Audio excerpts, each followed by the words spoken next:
In this video, I am going to review about Sigmund Freud's group psychology and the analysis of the ego. In this book, Sigmund Freud had started his work by summarizing the famous sociologist Le Bon's work about group psychology.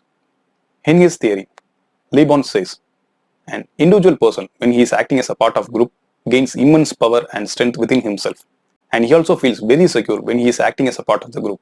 But this is not the case when they are acting in their individual capacity. They always feel insecure and less powerful.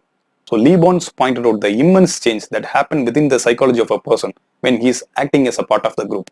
Well, Le Bon had done a significant jobs in analyzing group psychology, but he missed out various determinants that have an influence on group psychology. That was extended by Sigmund Freud. In his work, Sigmund Freud had pointed out the various characteristics of group psychology, like they are violent, they are irritable, they are impatient, they are malleable, they always think in extremes. And Freud also pointed out the less intellectual capability of a group. When a person acting in his individual capacity is more intellectual, but the same person, when placed in a group, he loses his consciousness. That was mentioned by Sigmund Freud. On the basis of psychoanalysis theory, Sigmund Freud had analyzed individual psychology with various determinants. And here, Sigmund Freud had compared the individual psychology with the group psychology, and he pointed out the various similarities that existing between individual psychology and group psychology. And here the main contributions made by Sigmund Freud, in addition to Le Bon's group psychology theory, is he analyzed about the influence made by a leader on a group psychology. While finding out the answer for this question, he analyzed the two organized groups. One is church, another one is army. The basic question that was analyzed by Sigmund Freud in this group psychology is, which force that binds the group together?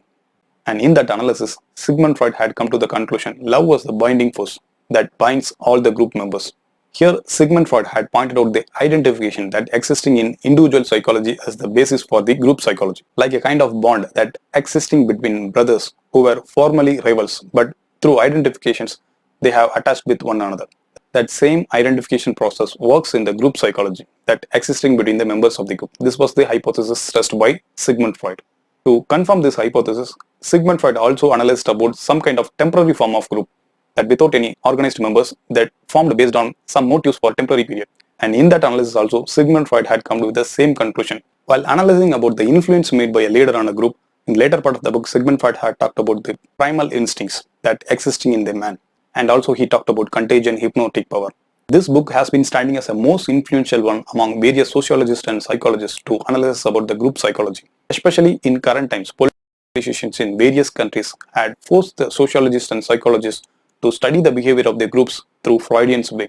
So it is much necessary to read Freudian's ideas about group psychology now than ever. This book will personally help you to make yourself as a conscious when you are acting in a group. If you find any difficulty in the terms and terminologies given in this book, I have given a link in the description box. You can visit that link to familiarize yourself about the various terms and terminologies used in this book. I hope this information will be helpful for you. Thank you.